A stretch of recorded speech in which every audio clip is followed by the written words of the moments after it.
The night the city forgot how to listen was the night 3 small children learned what it felt like to be invisible. Under the golden lights of an upscale restaurant where laughter clinked louder than silverware, 3 identical boys sat side by side, their feet dangling above the floor, their untouched plates slowly cooling, their wide eyes scanning a world that did not see them. No sound reached them, yet they felt the weight of every stare that slid past without stopping, every second that stretched too long. Before we go any further, if you believe in kindness, second chances, and quiet miracles that change lives, please like this video, share it with someone who needs hope, subscribe to the channel, and tell us in the comments where you're watching from today. The boys were Ethan, Lucas, and Noah, deaf triplets born into a life that looked perfect from the outside. Their father, Andrew Whitmore, was a powerful CEO whose name moved markets and made headlines, a man whose tailored suits and polished speeches hid the deep cracks inside his personal life. Their mother had passed away years earlier, leaving behind a silence that even money could not fill. Andrew loved his sons fiercely, but love alone did not teach him their language. Meetings replaced moments, boardrooms replaced bedtime, and caregivers rotated through their lives like seasons. That night, delayed by a crisis that threatened his company, Andrew had arranged for the boys to be seated while he rushed to join them, unaware that minutes could feel like hours when you are small, different, and alone. Across the room, Daniel Harper noticed them. He was a single father with tired eyes and hands roughened by work, sitting in a corner booth with his young daughter asleep against his shoulder. Life had not been kind to Daniel, but it had been honest. Years earlier, his wife had died in an accident, leaving him with grief, bills, and a daughter who was also deaf. Learning sign language had not been a choice for him, it had been survival, love shaped into motion. He had learned to read the world through expressions, through hands, through the ache of being misunderstood. When he saw the triplets sitting stiffly, mirroring each other's loneliness, something in him stirred, a familiar ache that refused to be ignored. The restaurant buzzed with conversations the boys could not hear, but they felt the vibration of the room, the impatience of the waitstaff, the curiosity of strangers. They communicated quietly with each other, small hands moving under the table, trying to make sense of why no one was coming, why the world felt so far away. Fear crept in slowly, not dramatic but heavy, settling in their chests like a stone. They had been taught to be brave, but bravery was harder when hunger mixed with abandonment, even if it was only temporary. Daniel watched as one of the boys dropped his fork, the clatter drawing attention but no compassion. He felt the pull to help, the same pull that had guided him through years of advocating for his daughter in schools and hospitals that did not understand her. Rising from his seat meant risk, meant judgment, meant stepping into a story that was not his. But some moments demand courage without permission. He gently adjusted his sleeping daughter, stood up, and walked toward the table with a quiet respect, not wanting to startle them. When Daniel began to sign, the change was immediate and electric. The boys froze for a heartbeat, then their faces lit up with pure, unguarded surprise.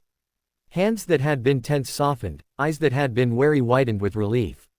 Someone saw them. Someone spoke their language. Their smiles spread slowly, like sunrise after a long night, and the weight they carried lifted just enough to breathe again.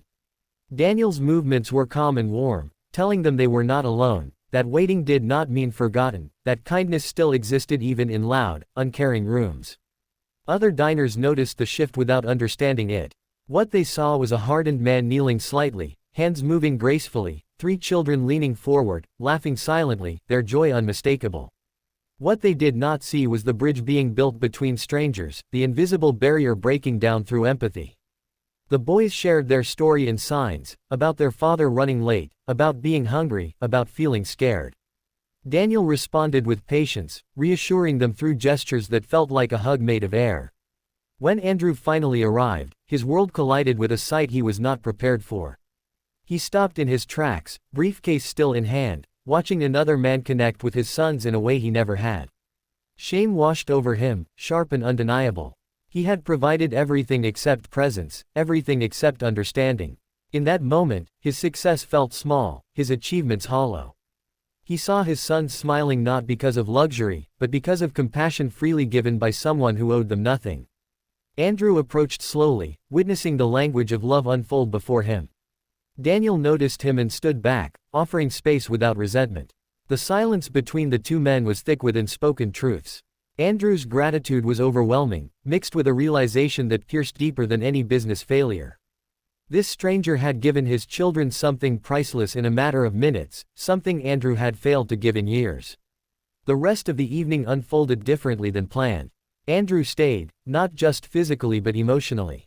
He watched his sons with new eyes, noticing how alive they were when truly understood. He spoke less and observed more, absorbing the lesson that power without connection was empty. Daniel returned to his seat, his daughter still asleep, unaware that her father's small act had set something monumental in motion.